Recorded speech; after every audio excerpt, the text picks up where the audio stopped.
Hallelujah. सभी को जय मसीह की। हम पढ़ेंगे यहूदा की पत्री 1 अध्याय। यहूदा की ओर से जो यीशु मसीह का दास और याकूब का भाई है, उन बुलाए हुओं के नाम जो परमेश्वर पिता में प्रिय और यीशु मसीह के लिए सुरक्षित हैं। दया और शांति और प्रेम तुम्हें बहुतायत से प्राप्त होता रहे। हे प्रियो, जब मैं तुम्हें उस उद्धार के विषय में लिखने में अत्यंत परिश्रम से प्रयत्न कर रहा था, जिसमें हम सब सहभागी हैं, तो मैंने तुम्हें यह समझाना आवश्यक जाना कि उस विश्वास के लिए पूरा यत्न करो जो पवित्र लोगों को एक ही बार सौंपा गया था, क्योंकि कितने ऐसे मनुष्य चुपके से हमें आ मिले हैं, जिनके इस दंड का वर्णन पुराने समय में पहले ही से लिखा गया था। ये भक्तिहीन है और हमारे परमेश्वर के अनुग्रह को लुचपन में बदल डालते हैं और हमारे एकमात्र स्वामी और प्रभु यीशु मसीह का इनकार करते हैं। पर यद्यपि तुम सब बात एक बार जान चुके हो, तो भी मैं तुम्हें इस बात की शुद्धि दिलाना चाहता हूँ कि प्रभु ने एक कुल को मिस्र देश से छुड़ाने के बाद विश्वास न लाने वालों को नष्ट कर दिया।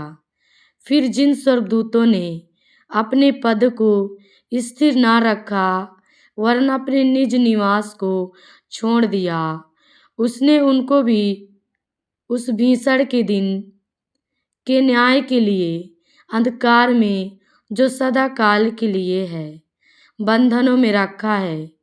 जिस रीति से सदोम और अमोरा और उनके आसपास के नगर, जो इनके समान व्यभिचारी हो गए थे और पराये शरीर के पीछे लग गए थे, आग के अनंत दंड में पड़कर दृष्टांत ठहरे हैं, उसी रीति से ये स्वप्नदर्शी भी अपने अपने शरीर को अशुद्ध करते और प्रभुता को तुच्छ जानते हैं और ऊंचे पद वालों को बुरा भला कहते हैं। परंतु प्रधान स्वर्गदूत मिकाएल ने जब शैतान से मूसा के शव के विषय में वाद विवाद किया, तो उसको बुरा भला कह के दोष लगाने का साहस ना किया, पर यह कहा, प्रभु तुझे डांटे। पर ये लोग जिन बातों को नहीं जानते उनको बुरा भला कहते हैं, और जिन बातों को अचेतन पशुओं के समान स्वभाव ही से जानते हैं, उनमें अपने आप को नष्ट करते हैं। उन पर हाय, क्योंकि वे कैन की सी चाल चले और मजदूरी के लिए बिलाम के समान भ्रष्ट हो गए हैं और कोराह के समान विरोध करके नष्ट हुए हैं। ये तुम्हारी प्रेम सभाओं में तुम्हारे साथ खाते पीते समुद्र में छिपी हुई चट्टान सरीखे हैं और बेधड़क अपना ही पेट भरने वाले रखवाले हैं। वे निर्जल बादल हैं जिन्हें हवा उड़ा ले जाती है, पतझड़ के निष्फल पेड़ हैं जो 2 बार मर चुके हैं और जड़ से उखड़ गए हैं। ये समुद्र के प्रचंड हिलकोरे हैं जो अपनी लज्जा का फेन उछालते हैं। ये डांवाडोल तारे हैं जिनके लिए सदा काल तक घोर अंधकार रखा गया है।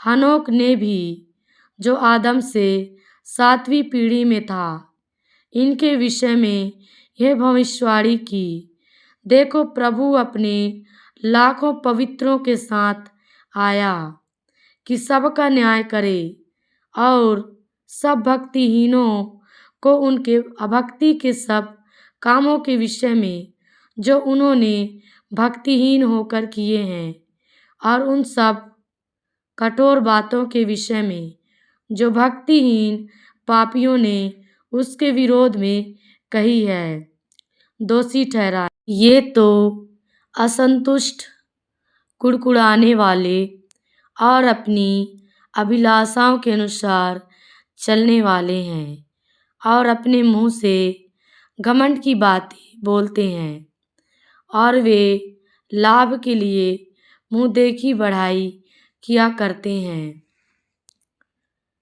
पर हे प्रियों, तुम उन बातों को स्मरण रखो जो हमारे प्रभु यीशु मसीह के प्रेरित पहले ही कह चुके हैं। वे तुमसे कहा करते थे, पिछले दिनों में ऐसे ठट्ठा करने वाले होंगे जो अपनी अभक्ति की अभिलाषाओं के अनुसार चलेंगे। ये वे हैं जो फूट डालते हैं। ये शारीरिक लोग हैं जिनमें आत्मा नहीं। पर हे प्रियों, तुम अपने अति पवित्र विश्वास में उन्नति करते हुए और पवित्र आत्मा में प्रार्थना करते हुए अपने आप को परमेश्वर के प्रेम में बनाए रखो और अनंत जीवन के लिए हमारे प्रभु यीशु मसीह की दया की बाट जोहते रहो।